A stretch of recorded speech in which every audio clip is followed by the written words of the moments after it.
Surat Al-Balad. Pada pertemuan kali ini insyaallah kita akan melanjutkan kajian tafsir kita yang kita ambil dari Mukhtasar Tafsir Ibnu Katsir atau yang dikenal dengan kitab Al-Misbah Al-Munir. Yang pada kesempatan kali ini kita memasuki surat Al-Balad. Allah Subhanahu wa taala berfirman, A'udzu billahi minasyaitonir rajim. Bismillahirrahmanirrahim. La uqsimu bihadzal balad wa anta hillum bihadzal balad wa walidin wa ma walad laqad khalaqnal insana fi kabad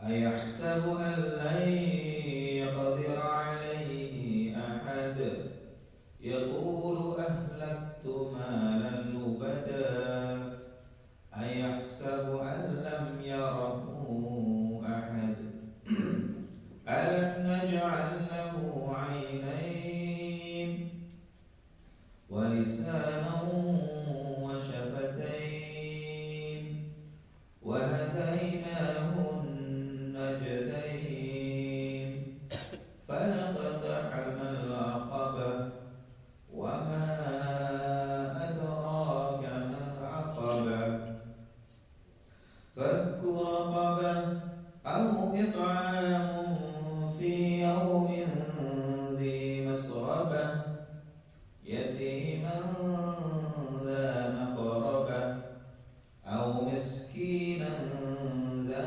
matrabah thumma kana minal ladhina amanu wa tawasaw bis-sabri wa tawasaw bil marhamah ulaika ashabul maimanah walladzina kafaru bi ayatina hum ashabul mash'amah 'alaihim narun muqsadah. Al-Balad, surat Al-Balad merupakan surat Makkiyah, yaitu surat yang diturunkan sebelum Rasulullah SAW hijrah ke Madinah. Dalam surat ini Allah Subhanahu wa taala bersumpah dengan Makkah Al-Mukarramah. Yang dimaksud dengan Al-Balad, aku bersumpah dengan negeri ini, maksudnya adalah Makkah Al-Mukarramah, yang disebut juga Ummul Qura, induknya para negeri atau kampung, di mana engkau wahai Muhammad tinggal di negeri tersebut dengan kondisi halal, sudah berihram, supaya mengingat bagaimana nikmatnya tinggal di negeri tersebut dan dibolehkan untuk melakukan hal-hal yang ketika dalam kondisi ihram terlarang.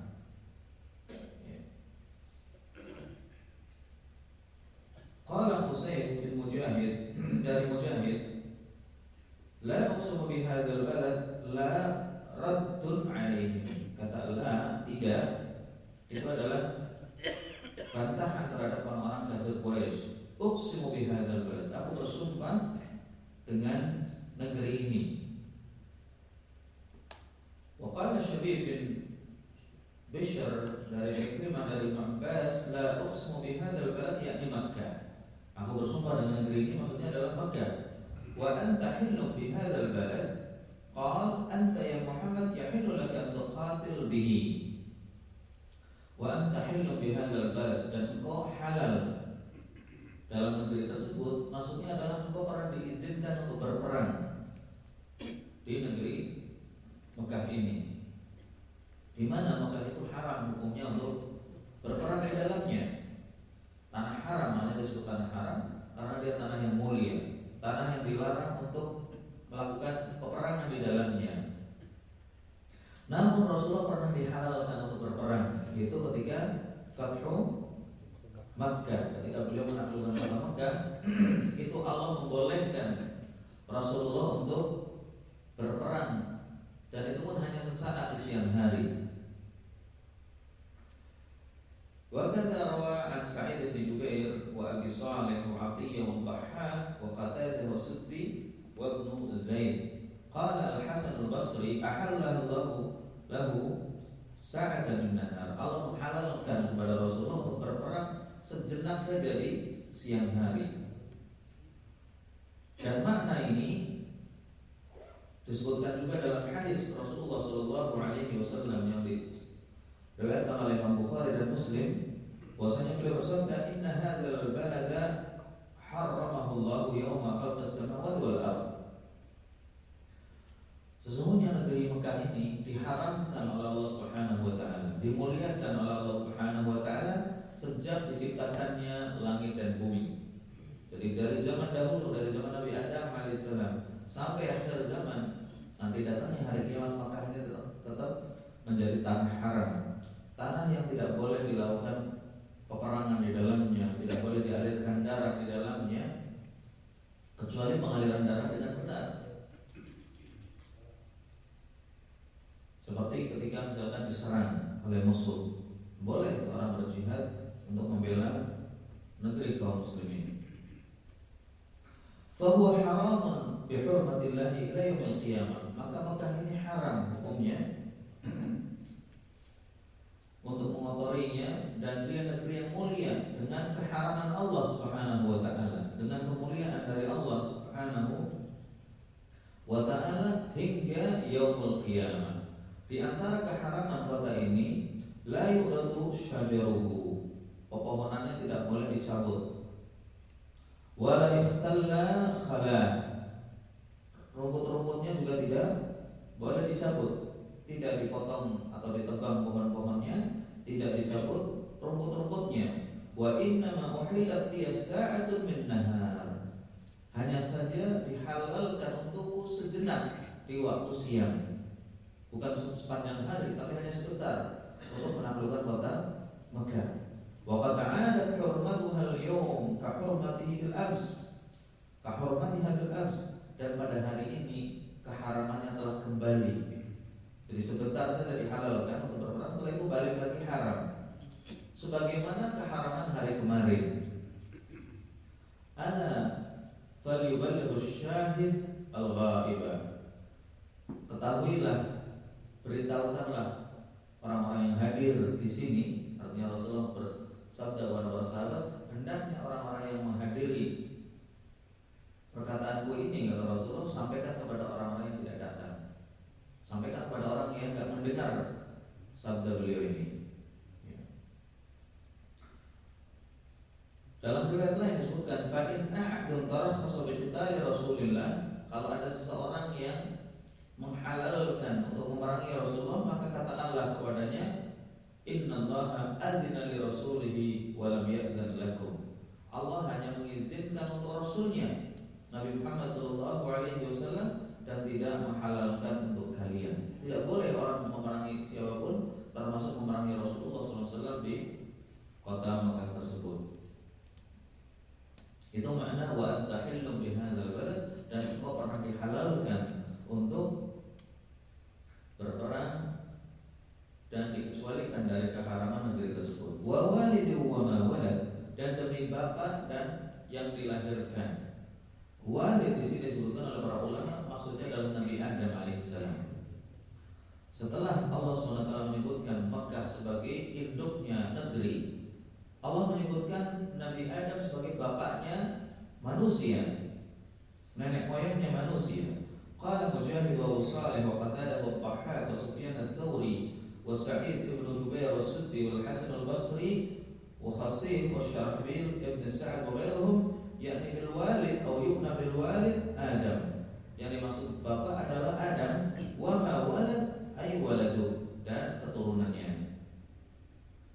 Wa hadza alladhi dhahaba ilaihi Mujahid, ini merupakan pendapat Mujahid, ya. Dan sahabat-sahabatnya. Dikarenakan Allah Subhanahu wa taala setelah bersumpah dengan Ummul Qura, dan itu merupakan tempat yang paling lama, wa huwa aqsama bi Adam Abul Bashar. Kemudian Allah bersumpah dengan Adam sebagai bapaknya manusia dan anak keturunannya. Namun ada yang mengatakan bahwasanya yang dimaksud dengan walid adalah Nabi Ibrahim alaihissalam, seperti perkataan Abu Imran al-Juwaini atau al-Juni. Maksudnya Nabi Ibrahim dan keturunannya, karena Nabi Ibrahim lah yang membangun Ka'bah. Diriwayatkan oleh Ibnu Jarir dari Ibnu Abi Hatim dan dipilih oleh Ibnu Jarir bahwasanya itu umum, bukan hanya untuk Nabi Adam saja sumpah Allah, atau Nabi Ibrahim saja dan keturunannya, namun umum setiap manusia yang melahirkan anaknya. Allah bersumpah dengan bapak dan anak-anaknya. Ya.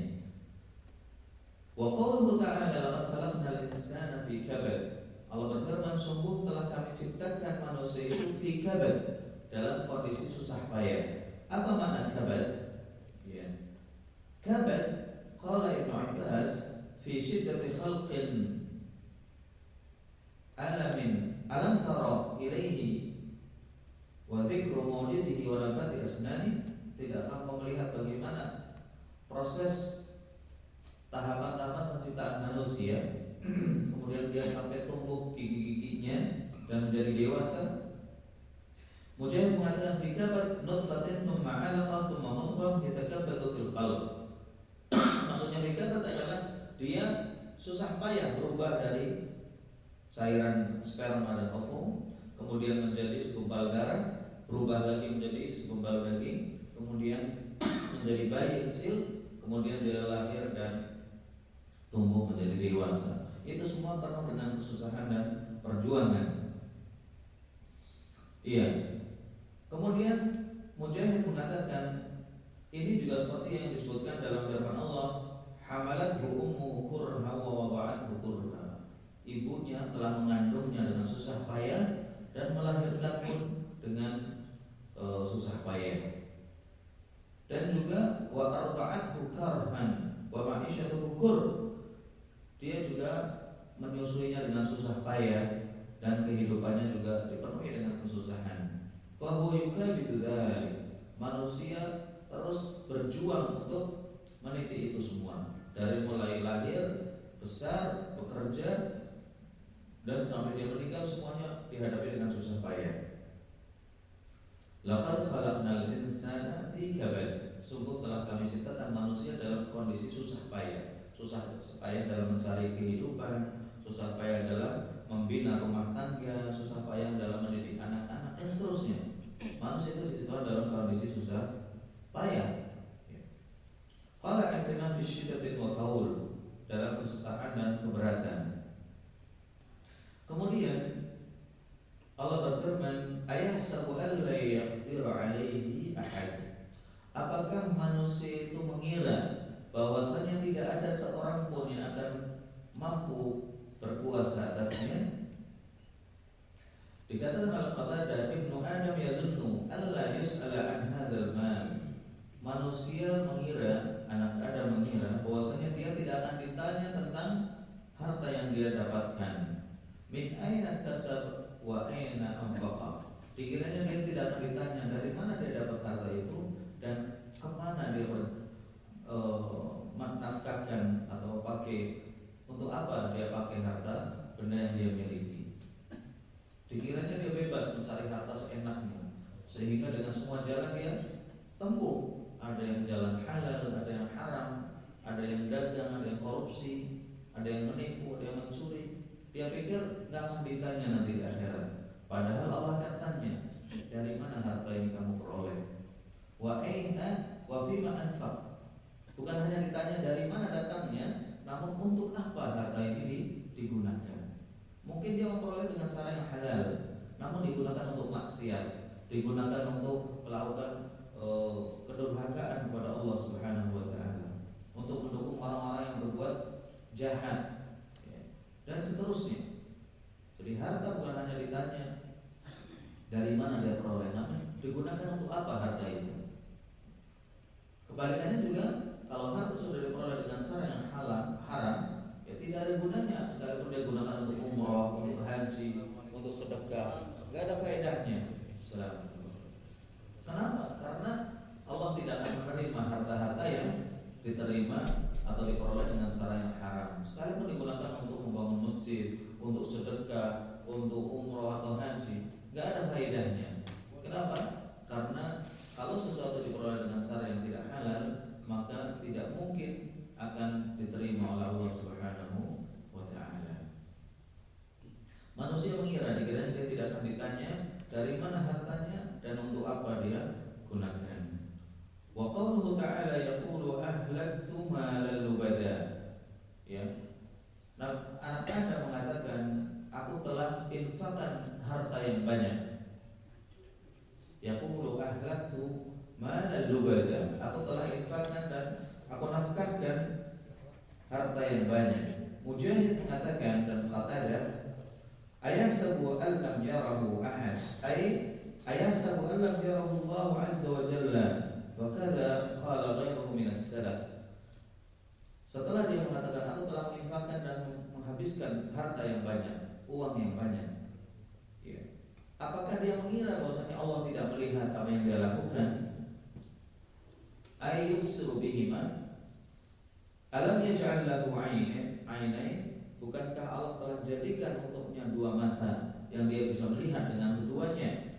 Wa lisanan wa syafatain, dan kami berikan kepada manusia itu lisan, mulut yang bisa berbicara, wa syafatain, dan kedua bibir yang digunakan untuk mengunyah makanan atau menelan makanan dan juga menambah ganteng atau cantiknya wajah dia dan memperindah mukanya. Semua itu adalah nikmat Allah Subhanahu wa Ta'ala. Bukan hanya itu saja, wa hadainahu an-najdain, dan telah kami tunjukkan kepadanya dua jalan, jalan kebaikan dan jalan keburukan. Wa kadza rawa an Ali aw ruya an Ali wa Ibnu Abbas wa Mujahid wa Ikrimah ila wa Ikrimah wa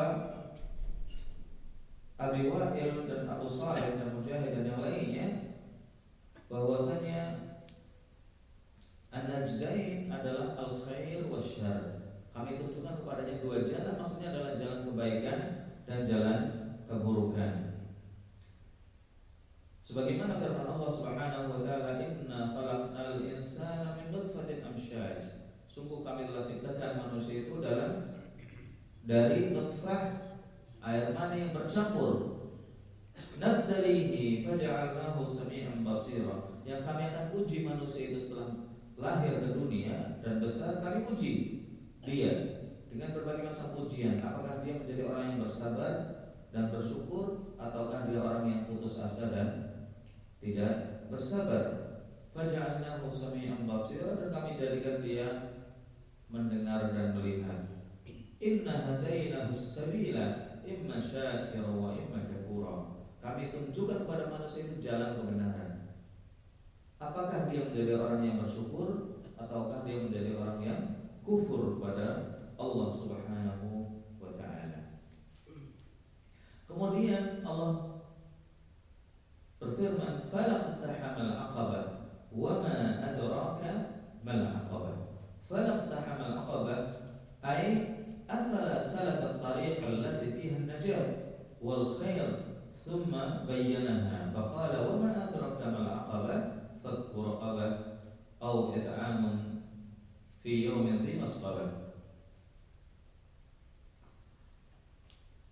Kenapa atau tidakkah dia mencari dan meniti jalan yang terjal, jalan kesulitan, artinya jalan yang berat. Apa itu jalan yang berat? Jalan yang berat maksudnya adalah fakku raqabah, membebaskan budak, au it'amun fi yawmin dhi masqabah, atau memberikan makanan kepada orang-orang yang membutuhkan pada hari yang sulit. Rawal Imam Ahmad dari Sa'id bin Mirjana bahwasanya dia mendengar Abu Hurairah berkata, qala Rasulullah man a'taqa raqabatan mu'minah, barang siapa yang membebaskan seorang budak yang beriman, a'taqallahu bi kulli irbin minha irba, Allah akan merdekakan dia, Allah akan selamatkan dia dengan setiap anggota tubuh yang dia bebaskan dari budak tersebut, akan dibebaskan tubuhnya dari api neraka. Kalau seseorang memerdekakan budak karena Allah, jadi pada zaman dahulu masih ada perbudakan. Kalau orang membebaskan budak seperti Abu Bakar As-Siddiq radhiyallahu anhu membebaskan Bilal bin Rabah dan yang lainnya, maka setiap anggota tubuhnya akan ditebus dari api neraka dengan anggota tubuh yang dimerdekakannya itu. Ya. Hatta innahu la yuqitu bil yadi al-yad, sampai-sampai tangannya dibebaskan dari api neraka dengan tangan si budak itu, dan kaki wabil rijl rijla, dengan kakinya budak yang dimerdekakan, wabil farjil farja, sampai ke kemaluannya pun dibebaskan dari api neraka dengan kemaluan yang dibebaskan dari perbudakan. Faqala Ali ibn al-Husain, Ali bin Husain bertanya, anta sami'ta hadza min Abi Hurairah, kamu dengar ini dari Abu Hurairah? Faqala Sa'id, nah, iya, saya dengar langsung dari Abu Hurairah. Ya, tentunya mereka dalam tabi'in yang tidak ketemu dengan Rasulullah, maka mendengar dari Abu Hurairah yang mendengar langsung dari Rasulullah sallallahu alaihi wasallam. Kemudian Ali bin Husain berkata kepada gulamnya, ud'u mutarrifan, panggil si mutarrif. Falamma qama baina yadayhi qala idhhab fa anta hurrun liwajhillah. Mutarrif ini budaknya. Setelah mendengar ayat ini, hadis ini, bahwasanya orang yang memerdekakan budak di dunia, tubuhnya akan dimerdekakan dari api neraka atau diselamatkan dari api neraka, Ali bin Husain langsung memanggil budaknya dan dia mengatakan, engkau bebas sekarang, saya merdekakan kamu karena Allah. Subhanallah, bagaimana para salaf dulu langsung mengamalkan suatu hadis ketika diketahui hadis itu sahih. Langsung begitu mendengar Rasulullah bersabda atau berita dari Rasulullah, orang yang memerdekakan budak dia akan dimerdekakan dari api neraka, langsung budaknya dipanggil dan dimerdekakan sama dia. Ini yang harus kita contoh ketika kita mendengar sesuatu yang dianjurkan oleh Allah dan Rasulnya dan kita mampu, kita lakukan. Itu yang menjadikan kita insya Allah orang-orang yang berbahagia. Warawa Ahmad, hadis tadi diriwayatkan oleh Imam Bukhari dan Muslim serta Imam Tirmidzi dan yang lainnya. Dalam riwayat Imam Ahmad dari Abu Umamah dari Amr bin Abasah,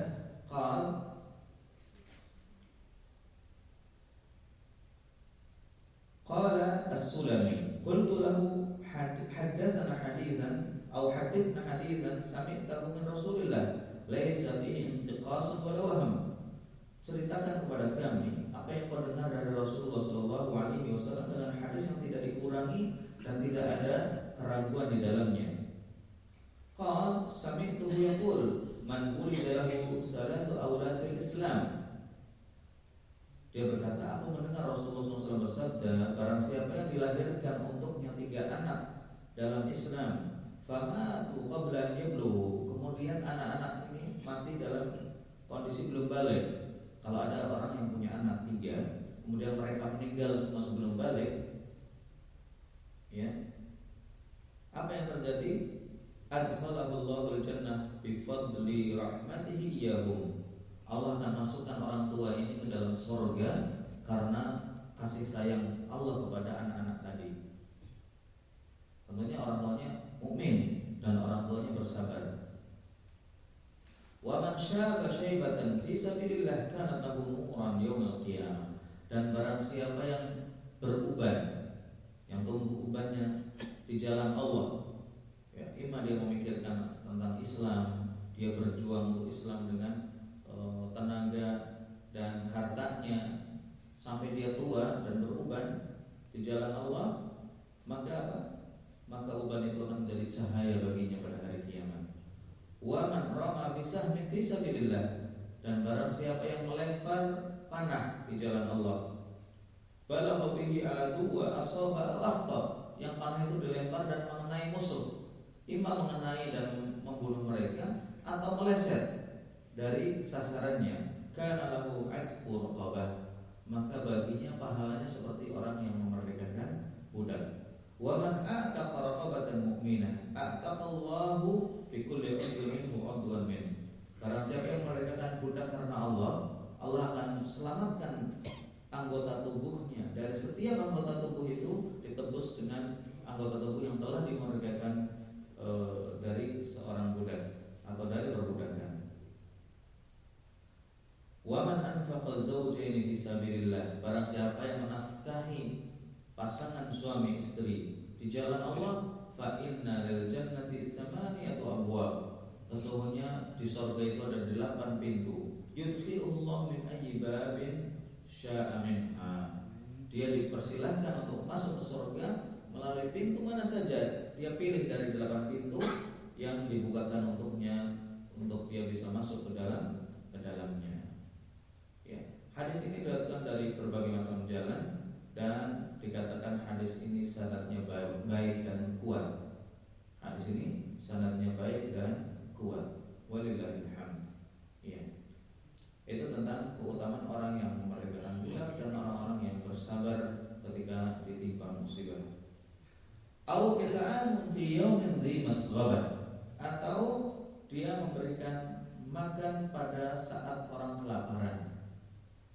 Ini adalah termasuk al-aqabah, jalan keselamatan.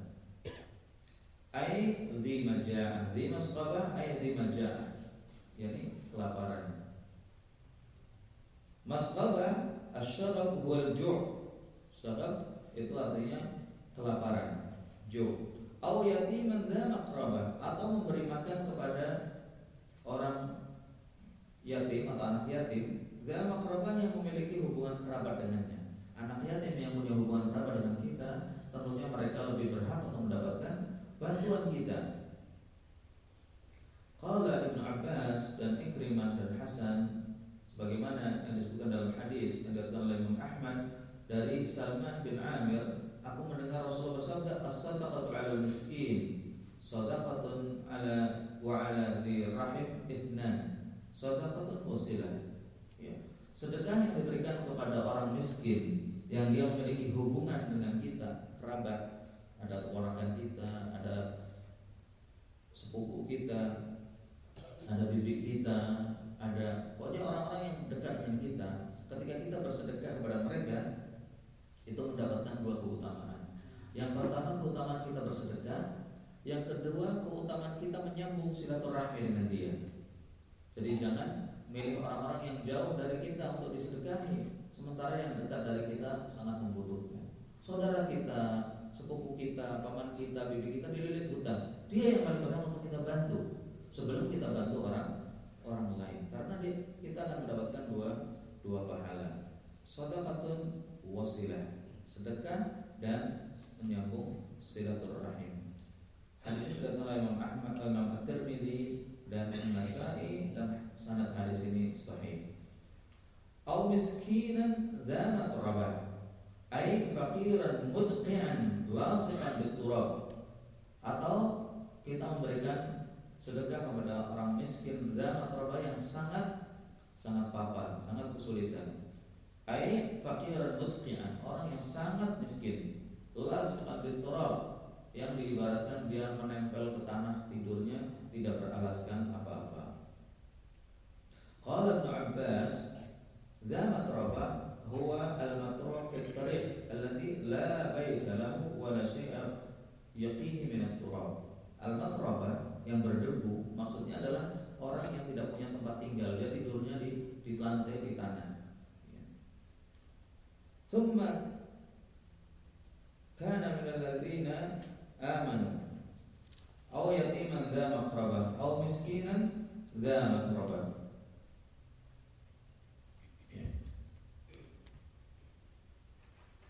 Tsumma kana min alladziina amanu wa tawasaw bis-sabri wa tawasaw bil marhamah.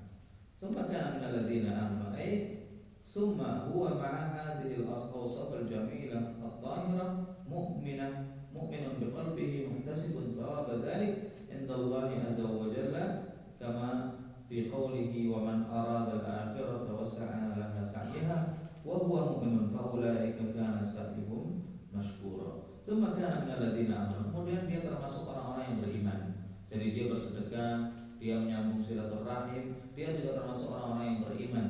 Sebagaimana firman Allah, "Wa man aradal akhirah." Barang siapa yang menginginkan akhirat, wa sa'alaha sa'yaha, dan berusaha untuk menggapai akhirat itu, wa huwa mukmin, dan dia beriman, fa ulaika kana sa'yuhum mashkura. Mereka adalah orang-orang yang usahanya disyukuri oleh Allah. Man 'amila shalihan min dzakarin aw untha, juga firman Allah, barang siapa yang beramal kebaikan baik dari laki-laki maupun perempuan, wa huwa mukmin, dan dia beriman. Tentunya syarat amal soleh diterima, dia beriman dan bertauhid kepada Allah. Kalau orang beramal soleh, berbuat baik, dia membantu orang miskin, membantu bencana, membantu kemanusiaan, namun tidak beriman, tidak ada faedahnya di akhirat.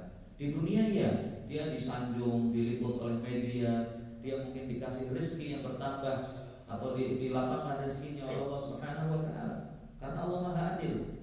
Ketika orang berbuat baik, atau sering dengar orang-orang Muslim Cina misalkan, setiap dia bersedekah semakin banyak rezeki yang dia peroleh di dunia, dagangannya semakin laris, usahanya semakin sukses. Itu benar, karena Allah Maha Adil. Sekalipun dia kafir, ketika dia berbuat baik Allah balas, namun balasannya hanya di dunia. Di akhirat tidak akan dapat apa-apa. Beda dengan orang yang beriman. Orang yang beriman ketika berinfak di dunia dibalas, di akhirat lebih akan dibalas dengan surganya. Ya. Wa tawasaw bis sabri wa tawasaw bil marhamah. Kemudian dia termasuk orang-orang yang beriman dan saling nasihat menasihati dengan kesabaran, serta saling nasihat menasihati dengan al-marhamah, kasih sayang. Ya. Dalam hadis disebutkan ar-rahimuna yarhamuhumur rahman irhamu fil ardi yarhamukum man fis sama. Orang-orang yang kasih sayang, berkasih sayang, itu akan dikasihi oleh Allah Subhanahu wa taala. Kemudian Rasulullah menyuruh kita, kasihanilah orang-orang yang ada di muka bumi. Kasihanilah makhluk yang ada di muka bumi. Niscaya kalian akan dikasihani oleh zat yang ada di langit, yaitu Allah, dan juga dikasihani oleh para malaikat. Ya. Dalam riwayat lain disebutkan la yarhamullahu man la yarhamin nas. Allah tidak akan merahmati orang yang tidak sayang sama manusia. Kalau orang itu bengis, orang itu jahat, orang membunuh tanpa kebenaran, ya, dia pikir jihad, dia bawa bom, kemudian diledakkan di tempat-tempat umum yang dia pikir itu jihad, padahal membunuh banyak orang yang tidak berdosa. Orang lagi berlalu lalang kena meninggal, orang lagi belanja meninggal.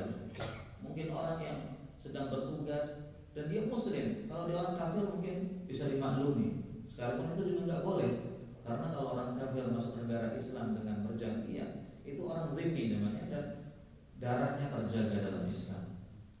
Dan Rasulullah SAW menyebutkan bahwasanya orang yang membunuh orang yang dhimmi tidak akan masuk surga. Man qatala dhimmiyan lam yarih raihatal jannah. Barang siapa yang membunuh orang dhimmi, orang dhimmi itu kafir, imam Kristen, imam Yahudi, itu nggak masuk surga. Kenapa? Karena dia masuk ke dalam negara Islam dengan izin dan dia merasa aman, ternyata dikhianati.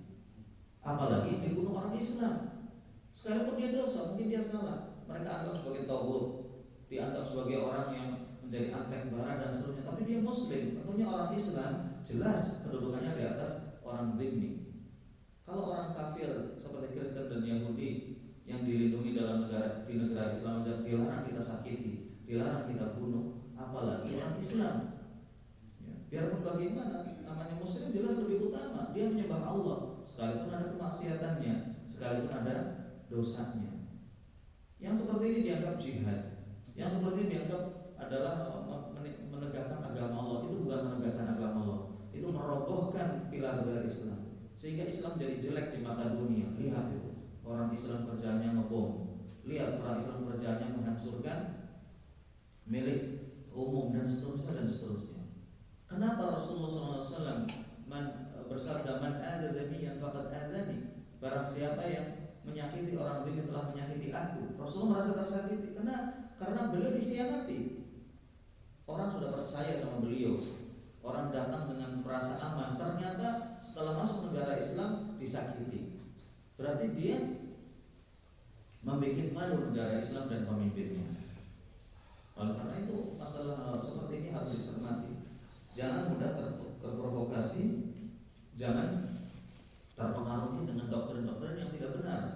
Mereka itu hanya modal hamas, hanya modal semangat saja, tapi ilmunya tidak ada. Sehingga apa yang terjadi? Yang terjadi mereka arogan, membabi buta. Ketika bertindak itu hanya emosi yang dikedepankan dan bukan ilmu serta amal yang benar. Dan kebanyakan mereka tidak merujuk pada ulama. Orang-orang yang punya pemikiran radikal seperti itu, ya, itu mereka hanya memahami pemahaman dari dirinya atau orang-orang yang setara dengan dia, bukan ulama. Punya semangat, bisa baca buku, mungkin baca kitab Guntur bisa, tapi pemahamannya keliru. Ya.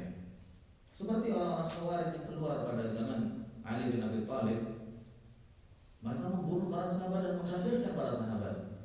Ya. Utsman bin Affan dikafirkan dan sahabat yang lain juga seperti itu. Dan mereka selalu membuat keributan dan kerusuhan di mana-mana. Bukan hanya sekarang saja, dari zaman sahabat ketika terjadi fitnah antara para sahabat, mereka lah orang yang mempelopori kerusakan dan pembunuhan.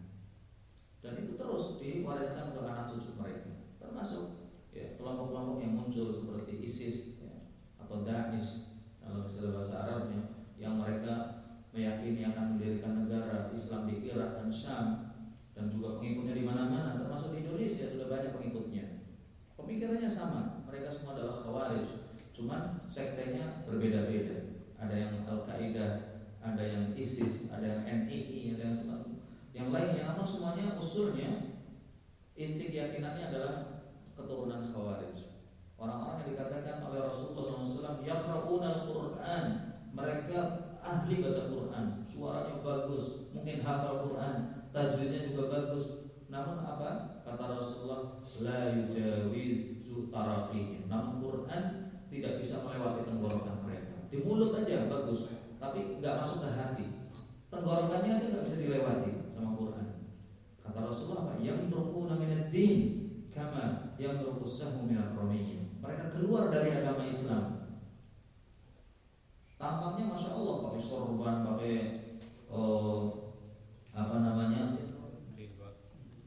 berjenggot, tidak musbil, pokoknya seperti orang yang ahli sunnah dan salaf. Namun ternyata keyakinannya sangat bahaya. Dan dikatakan oleh Rasulullah, ya berhubungan dengan din, mereka keluar dari agama seperti busur panah yang keluar dan menembus sasarannya.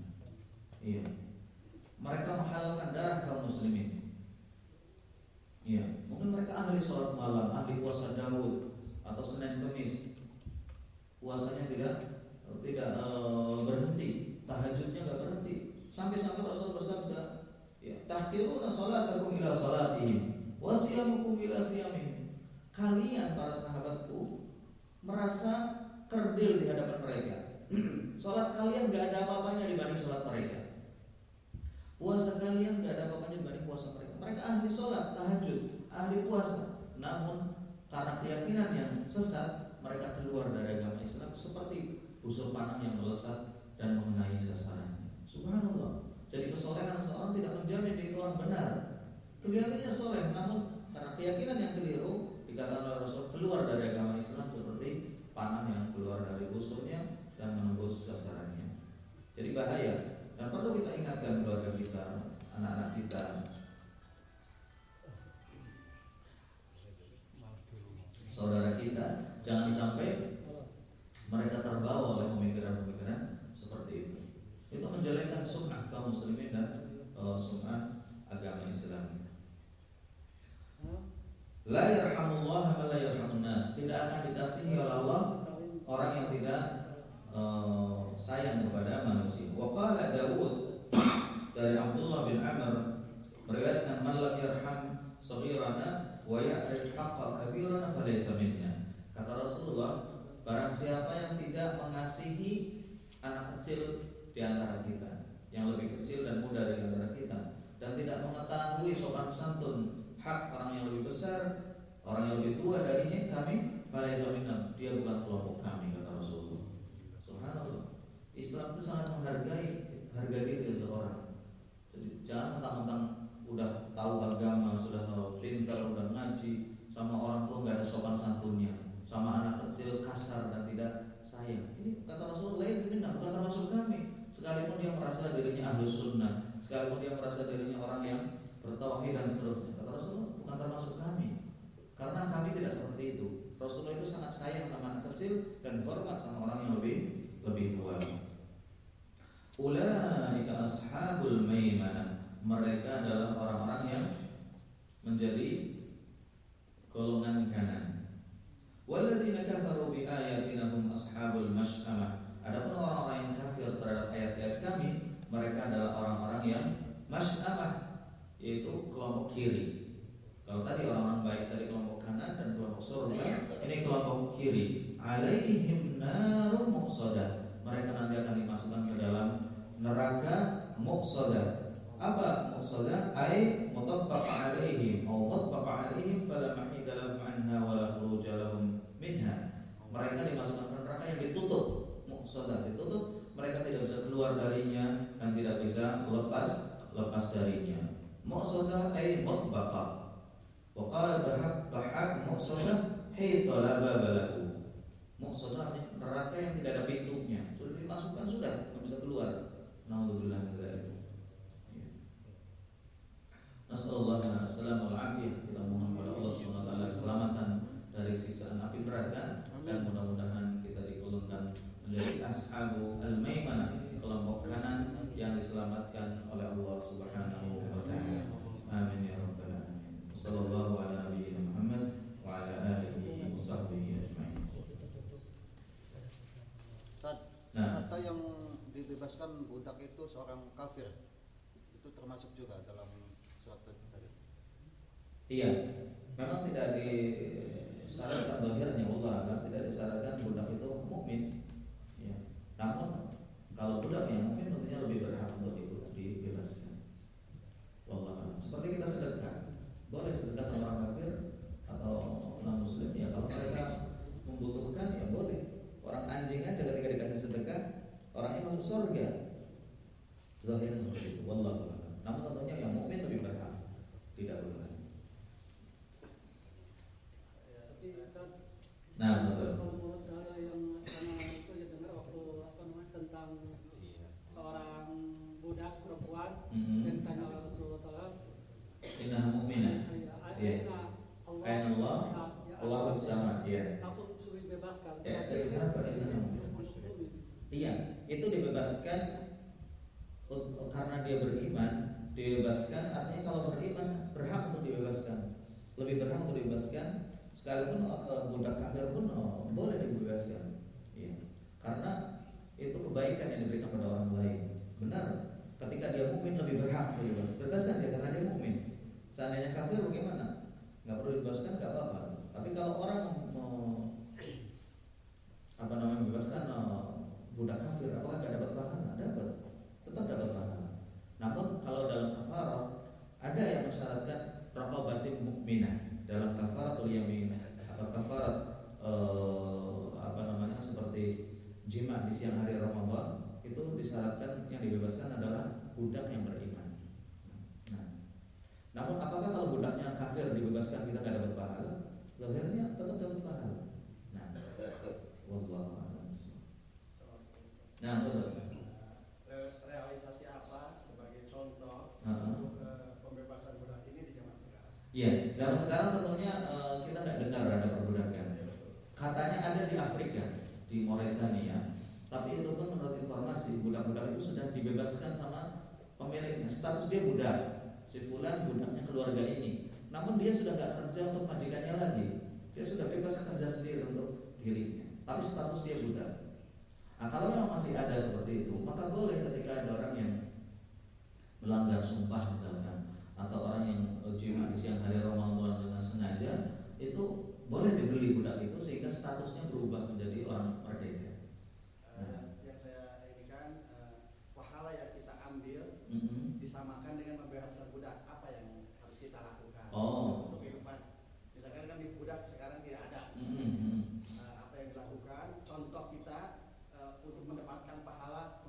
seperti membebaskan budak. Ya, kalau memang budaknya sudah tidak ada, ya nggak ada yang seperti itu. Tapi pahala lain banyak untuk membebaskan seorang dari api neraka. Ya, seperti orang yang bersedekah. Sedekah itu orang menjadi naungan dia di hari kiamat. Ya, kullu ahadin fi dhilli sadaqatihi yaumil qiyamah, kama qala Rasulullah. Setiap orang itu akan berada di naungan sedekahnya di hari kiamat. Semakin besar pahala sedekah dia, semakin luas naungan yang menaungi dia dari panasnya terik matahari. Ya. Kemudian banyak sekali orang yang berjihad di jalan Allah, ya, perang. Ya, kalau menyantuni anak yatim dia akan bersama Rasulullah di surga. Banyak pintu surga itu terbuka dengan berbagai macam amalan. Ya. Dan budak bisa aja nanti kembali ketika ada perang antara Muslim dengan kafir, bisa budak itu kembali karena perbudakan terjadi itu aslinya adalah orang kafir yang ditawan. Jadi budak, kenapa ada orang budak jadi budak? Itu bukan tiba-tiba di tengah jalan orang ditangkap kamu jadi budak saya, enggak. Budak itu awalnya itu dari orang Islam perang dengan orang kafir. Orang kafir kalah ditawan. Nah ini jadi budak. Yang laki-laki jadi budak, yang perempuan bisa dijadikan amah. Itu istri yang tidak perlu dinikahi karena milkul yamin. Karena budak yang dimiliki. Budak itu kalau perempuan boleh digauli oleh majikannya tanpa nikah. Dan itu dulu zaman peperangan, sekarang tidak boleh. Naudzubillah, orang yang mengatakan pembantunya itu budak dia sehingga digauli, tidak benar. Pembantu itu bukan budak, dia ajir, dia itu disewa dengan digaji bulanan. Bukan budak. Kalau budak benar boleh digauli tanpa dinikahi, dan budak boleh dijual belikan. Jadi budak itu manusia setengah hewan. Ada istilah manusia setengah dewa, ini manusia setengah hewan. Setengah hewan bagaimana? Dia boleh dijual belikan. Dulu ada pasar budak. Dan budak ini tidak wajib sholat jamaah, tidak wajib sholat Jumat, kecuali majikannya mengizinkan, tuannya mengizinkan. Tidak wajib haji. Nah, dari sisi kewajiban beribadah seperti manusia, dia manusia. Namun ketika boleh dijual belikan seperti barang, boleh dijual belikan. Kemudian ketika dia kerja, uangnya untuk majikannya bukan untuk dia. Seperti hewan persis, kuda untuk kerja. Dapat uang, kudanya nggak dikasih, ya, karena dia nggak mau uang, ya, maunya rumput. Nah, jadi seperti itu. Asalnya adalah orang kafir yang ditawan kemudian menjadi budak. Kalau dia punya anak, anaknya jadi budak juga, kecuali kalau dimerdekakan. Wallahu a'lam bishawab. Dia mengatakan bahwa di hari zaman nanti perubahan kembali lagi, Ustaz. Kembali karena ada perang antara orang Islam dengan orang kafir. Nah, baik. Kenapa?